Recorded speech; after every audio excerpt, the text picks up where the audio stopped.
Those of you out there that are not investing time in moving your child into the right direction, guide those babies. in essence, you're going to pay for it later. And we're going to pay for it. Let's just call it what it is. society will. Society will, if they don't respect you in your home and you haven't set a level, then who are they going to respect? The teacher.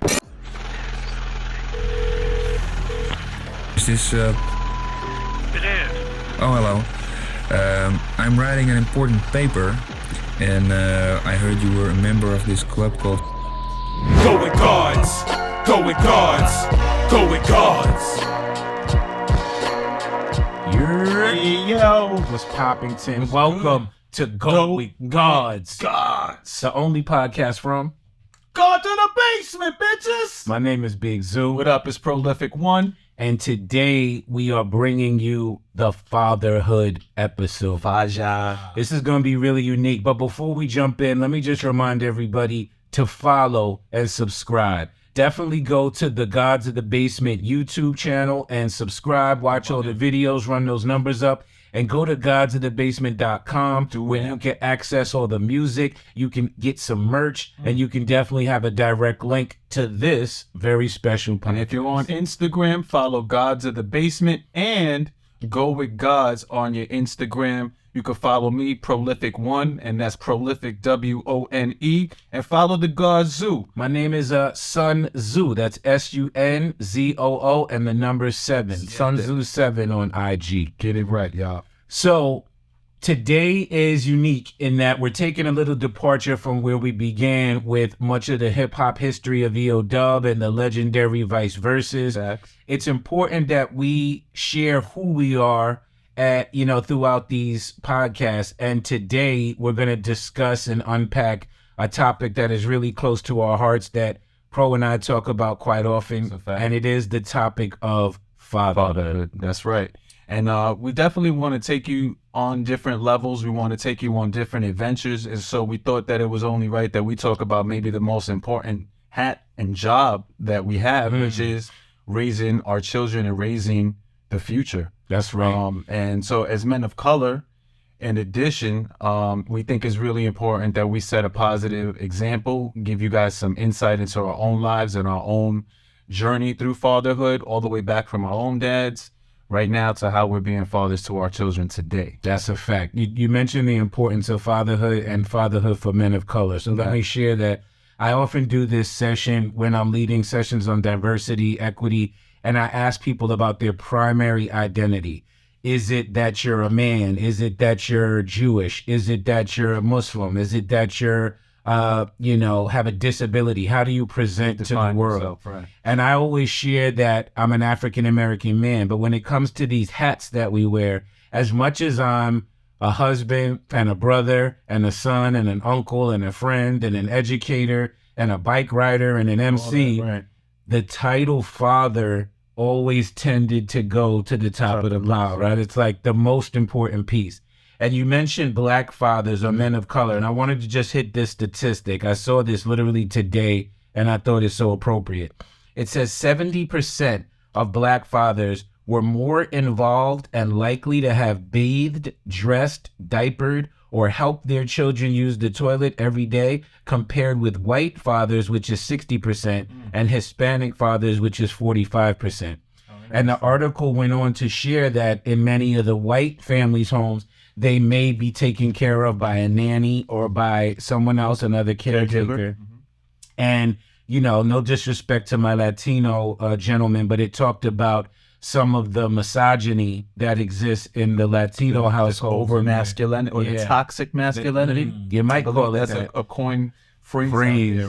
But it talked about how those dads might perceive it as like women's work. Like, you change the baby, you do this. I definitely had male friends who, came home with the baby and didn't know what to do, and basically handed the baby over to the mom or the grandma. Yeah, I feel like this episode is going to be kind of monumental for us because I think it's really important for us to dispel any of the classic kind of tropes or any of the classic kind of stereotype stigmas that they put on black men of color, even Latino men, as it pertains to rearing and raising children. And, I always wanted to make sure that I was an example of how you can be a better father, actually cross some of those invisible barriers to your point of, yo, I do my daughter's hair. Yes. I know how to cook for her. You know what I Yes. mean? If it's my son, I'll learn how to give him a fade myself if I need to. And so, like, I think that one of the truest and most meaningful things that we could do as men and as humans is raise our children. Wow, You know what I mean? super well said. So, yeah. And sidebar, I was never really good at doing the hair. I tried. I struggled though. Let's take it back a little bit though. We talked about the foundation of the family sometimes being known as the father, but let's take it to our foundation, right? Let's talk about our fathers and maybe some of the things we learned from them and maybe some of the things we had to unlearn. I think it's super interesting when we look at us being such close friends, and we look at the stark differences in our experiences. From what I know, with regard to our dad. So I'm from a single parent home. I know my dad. You know, I spent a minimal, infinitesimal amount of time, you know, with and around him, and there were lessons and things that I learned from him. But really, you know, I was born and raised by my mom. So shout out to my moms and also single mothers out there, you know, because we do know that there was an attack on the nuclear family in our communities. And so we, you know, have dealt with that for generations. Wow. But I would say that my mom actually taught me how to be a dad, if that makes sense. That's right? a bar. And so for her, she had to be the breadwinner. She had to be the nurturer. She had to, you know, fix a outlet. She had to be able to cook a meal. And so there was this diversity and range of skill sets that she made sure that myself and my brother always had and always learned. And that's something that I try to impart on my children as well, is that, you know, don't be a one-trick pony as a human being. And as a parent, there shouldn't be any invisible barriers or boundaries. You should really try to excel and support your children at all different faculties and teach them everything that you know. Wow. It is so powerful because, you know, knowing your mom, I have tremendous respect for her too. And it speaks to her holding the family down in that way. She's a dynamic human being. On the opposite spectrum, as you mentioned, I grew up with my dad. My father was in my home throughout my entire life. He was the super supporter, the breadwinner. My father lived to the ripe old age of 91. Bless. And That's dope. as a young man, what I think that we have in common, and it's not immediately in common, so I don't want to make it like it's the same thing, but as much as my dad lived in our home, he was also rarely there, right? And it wasn't because of lack of care or what have you. It was because his DNA pushed him to be the provider, right? My father didn't know much but work and provide for your family. And after that, you got to work and provide for your family. That's and classic. Go to work. Like dad model. It is. And you know, we talk about things I learned from my dad. One of them is definitely a work ethic. You know, he created this space where he was consistently working, consistently providing. Literally, he was an educator as well, and he went on to work for District 9 in the South Bronx. My father worked so much. This is a true story. I remember as a child, he got a letter from the Board of Education where they forced him to take a vacation because he had accumulated so many sick days, so many vacation days. He would never take off work. Crazy. And they forced him to stay at home literally for like 2 months. It was like 60 days. They forced him to take a break. Work ethic so powerful that after retirement, he went to work for another company. After leaving that company, he went to work for the church. After working for the church, he volunteered in all these different youth and community organizations. So work was a tremendous part of his life and something that has passed on to the rest of It's us. interesting because you said he lived to be 91 years old. And I think that one of the keys to living to a ripe old age is having work, is having something that you're meaningfully dedicated to and doing. It's not like keeping busy. It's more like keeping some fuel in your tank to put out there and to do the work, you know. And I know he did meaningful work. He worked in education, he worked in the community, to your point. But where we can see some parallels is that even though the amount of time that I spent with my dad was like a fraction of the time, maybe it was even the same amount of time, now that you break it down like that, this man was a tremendous hustler. This man, kind of pulled himself from his bootstraps. He's, from Barbados, was born in the dirt on the side of a mountain and worked his way up to become a landowner, to become a homeowner, to become a club owner, to become a massive promoter. And these are things that as a child I didn't realize I was learning, but I was learning how to hustle firsthand from him as he set an example. I was about to say that because you got the hustle bones in your body too. You are a true hustler. You definitely move and make things happen. And my father too came from very meager beginnings. He was born in Beaver Dam, Kentucky. The town I think had like 6 streets and like 2 stoplights. Like He named it after a beaver dam. Right. I mean, like, literally. come on. As a youth, my father talked about trapping raccoon and eating rabbit and eating boll weevil. I actually had to look up what a boll weevil is. It's a rodent, by the way. So now imagine that.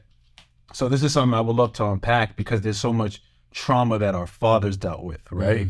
And this is something that as you become older, you start to understand and you start to grip with as you're doing your own fatherhood thing. But think, he was born from nothing. Yeah. You just said he worked his entire life nonstop. It was to ensure that his children were never eating boll weevil and raccoon and what have you. He made it a point to make sure that we would never have to mirror those same things that he experienced. And in a lot of ways, isn't that what we try to do too? We try to provide our children with the opportunity to not suffer the kind of things that we had to suffer from. Another through line I hear is, learning from our fathers, whether we're with them or whether we're not with them. But is there something that you think you've had to unlearn from something your dad shared with you, or maybe something you did in the opposite based on how he did things? I think there's a couple of pieces, right? So to speak to his own trauma, right? My dad's father, or my paternal, grandfather, ended up having a relationship with a woman that lived down the road from my father's home with his mom, left his family to go live with that family, adopted those children and raised those kids as his own. Wow.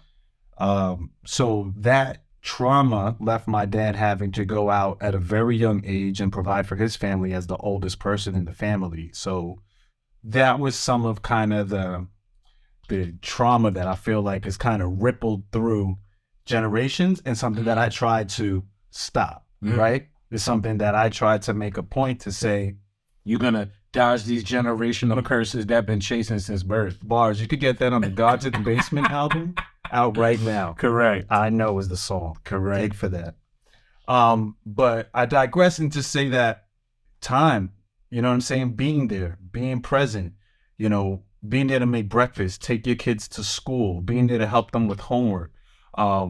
Those were the things that were missed for me, even though I learned and I gained some lessons from him, but there was no replacing that time and that closeness. And so for me, I feel like I want to wake up early and take my son to school. I want to go to pick him up. I want to put in that time because it was one of the things that I felt like I never got. Wow. Now here we have another alignment, right? Yeah. The thing I had to unlearn from my father is frankly directly connected to that thing that I learned, and it's the work ethic, right? So interestingly enough, my father was that classic, never really say I love you, not touchy-feely, never like hug the kids and all that. He never really did that. And I remember he had double knee surgery once when he was in his 60s. And I went to visit him in the hospital. I went by myself that evening, and we're talking, and it was very surfacey because he's never like emotional or anything. It was very much like, how you feeling? What's going on with the day? How's your leg? Blah, blah, blah. And I left. I was driving away, and he called me, and we had the deepest conversation we've ever had. And interestingly enough, you try to understand your dad and understand their trauma. I'm even understanding this even now as I'm sharing it. Is that when we were in person in the room, he couldn't say these things to me. But I guess over the phone, it gave him the room to share more openly. And in essence, he said to me that he realized now that he worked way too much, that he wasn't around us enough as a kid, that he didn't spend enough time at home, that the family vacations and those things weren't enough, that he wished he had done more, like driving us to school, going to the school, taking us to the basketball, football games. And he urged me not to mirror that in my life. And that's been pivotal for me because I find myself now, even before we started filming today, is I find myself always trying to find that work-life balance so that I'm not missing my kids growing up. You know, I'm not looking at them from across the street while they're doing everything and I'm just consistently at work. So both the things I learned and unlearned from him are kind of directly connected, you know, and it resonates with me to this day as some of the fatherhood principles that I try to live by and that I speak to other brothers of. Yeah, I mean, I maybe can recall like a handful of times, you know, where we had an emotional exchange, right? I remember that we had a good kind of comedic rapport and we could laugh and joke and it was like one of the guys, but I can't say that there was an emotional closeness in that way. And that's very interesting because you think about it, even if we take a step back just as man to man, right? There's always in our society this kind of reservation with regard to being emotional resonant as being able to kind of show your emotion. And so with my sons specifically, I'll say is that I always give my sons a hug, a kiss, you know what I'm saying? Try to show them that it's all right for us to be emotional, for us to even have a physical contact and connection. And that don't mean no pause, no nothing, you know what I mean? Yeah. And as a human race, like we are driven by emotion and closeness and touch and the human touch. And the human touch. And if I feel like fathers could do more of that and could show more vulnerability, love, emotional extensions of themselves to their children, we would be in a much better world right now. Bars. Like little boys, girls, you know, are different when there's love in the home, when somebody hugs and kisses them when they walk through the door, when it's not little motherfucker this and that. Yeah. But it's, you know, done in a way where there might be a strict parent, but they still love you. They still hug you and give up that kiss. I think I'm the strict parent, and it's different, I guess, you know, in a kind of social way because I have daughters, but I'm famous for just being like, Simone, I love you. I love you, like random. Right. I just did it the other night. They're like watching a movie and I'm going upstairs and I just turn around like, I really love you, Simone. I love you, man. I'm very conscious of that. You know what's interesting? This is a layer. I don't know that I've ever shared this with you. Maybe I have, but you know, when I first met you, we've known each other now 23, 24 years. You know, you have a brother named Miguel. And in our early days, I thought Miguel's dad was your dad. Facts. Right? He was present. I saw him around, tall, striking, actually smooth athlete. Pops, I love you. Rest peacefully. Yeah. You know what I'm saying? It's interesting because I thought that he was your dad. I think one time I might have said something. So he is my dad. Right? Yeah, unpack that. So like, I think that some of us have a father, some of us have a dad, some of us have a godfather. Some of us don't have anybody in terms of a male role model who's in your life and is there consistently and trying to support you and impart knowledge onto you. I was very lucky, you know, to have Michael in my life and his family in my life. You know, he and my mom were together throughout my youth for forever, what it felt like, until their relationship didn't work out. But one thing I will say, and this is a shout to all stepfathers, you know what I mean? Stepmothers, it's not a simple task, right? And I could speak at length about that just in my own family. But he never said, that's my stepson. He never said, that's Miriam's son. You know what I mean? He always treated me as his own blood-born son, right? And so I would urge anybody who's in a situation that may be similar just to look at the way that you speak to the child, the words that you use when describing the child, because those things resonate and they have substantive meaning. So thanks to Pops for always being there. He show up at the open school because it's different when your single mom comes to school or when your two parents come to school. Let's be very clear in how the teachers even look at you and foster conversation. Factual. There's a level of respect, right? Yeah, that's so interesting because my wife and I consciously go together to these events. Even like my youngest has all straight A's, great superstar academically. And there were times when we were like, we're not even going to go to her back to school night because the progress report says she has all A's, so we don't need to go. But we would make the conscious decision, like it looked powerful when the mom and dad go together. And I ain't gonna hold you. Like, even with my older children from my previous relationship, when it was open school night or there was some type of function, on whatever terms me and their mom would have been at, I'm showing up. Yeah, facts. Right? I want to know what's going on with the grades. I want them to know that there's multiple people in our family supporting our children. You know what I mean? And I think that's really what it's about. And that's what Pops was. You know what I mean? He was a positive male role model in my life. He was somebody that always tried to give me the knowledge, the wisdom, the understanding, but from a real point of view. Yeah. You know what I'm saying? No sugarcoating, no. And I think that's a thing that a dad needs to be as well. Yeah. It's like, you need to just be honest with your kids and be direct. Yeah. I was gonna say, to me, he was a real. Yeah. He's a real one. He's a real. I'm saying Queens get the money. Shout out my Queens. Well, let me go here for a minute. Let me talk about how, although I'm older than you, you had children before I did. I did. I was the first person in our whole gang. Right. I do believe. I mean, I was 21 when I had my daughter, and that was the same year that we started EO Dub. So it should be 23 this year. Yeah. And yeah, That's crazy. But on my side of the fence, my man Doug was the first one who had a child. Doug had his daughter Jackie, who is now, I don't even want to say how old Jackie is because then it makes me feel super old. Jackie is super grown, and Doug was the first out of our clique to have a child. And, you know, I'm not going to open up his situation, but I'll just say the broad stroke is every type of drama that you could check off, he had, right? Issues with his family, issues with the baby mom, issues with 1,000 different things. So looking at it from our lens, I was like shook off of fatherhood. Like, if that's what it looks like I don't want to be part of it. Yeah. But then when we linked and I saw you, I joke about this. I tell my wife, I tell everybody, I used to literally hang with you and your kids, and I would almost like take notes. Like, this is how you do it. He would have the backpack with the Tupperware, with the Cheerios, with the snack, with the extra shirt, with the diapers, like in a bag like this big, and he'd have a day's worth of stuff to go to where A, you didn't have to blow a whole bunch of money, and B, you would always know where the free spots were to go.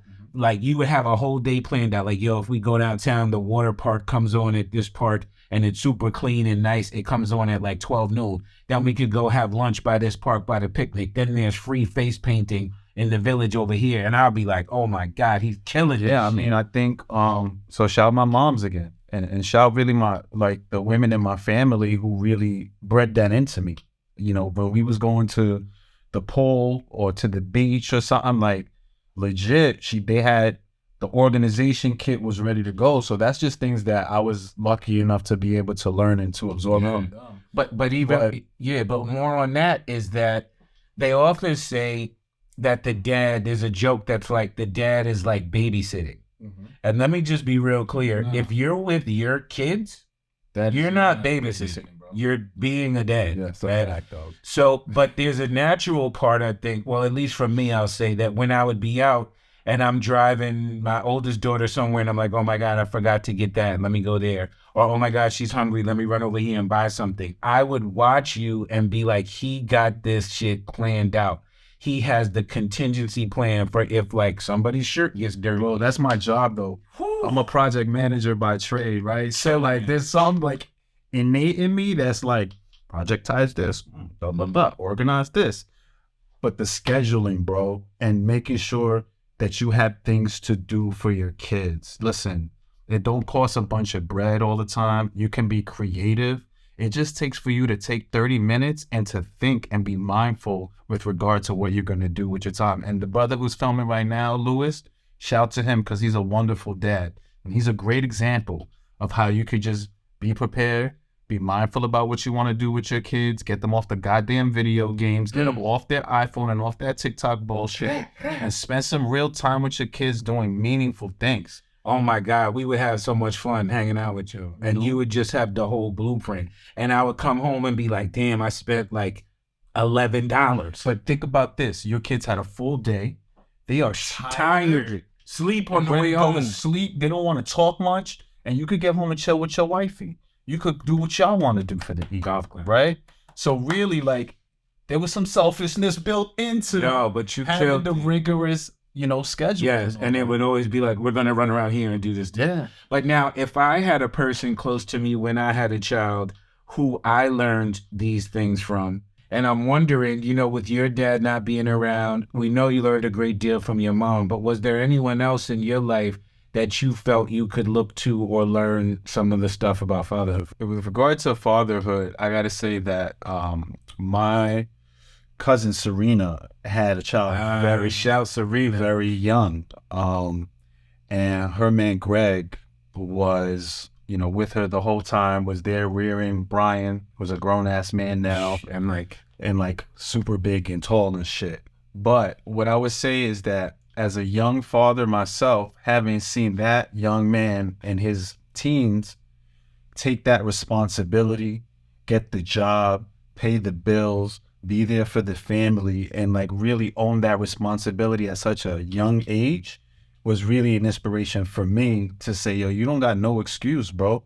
You were literally 9 years older than this dude when you had your kid. I mean, that's an exaggeration, but if they could do it, you could do it. Wow. And I think that sometimes it takes that for the brothers out there who don't know how your shorty's about to have a baby and all that. Listen, dude, we do it. I did it. He did it. Yeah. We're constantly doing this. And the most important thing is just to be there. And when I saw that Greg was just being there and being present, to me, I felt like he was a great role model. That's dope.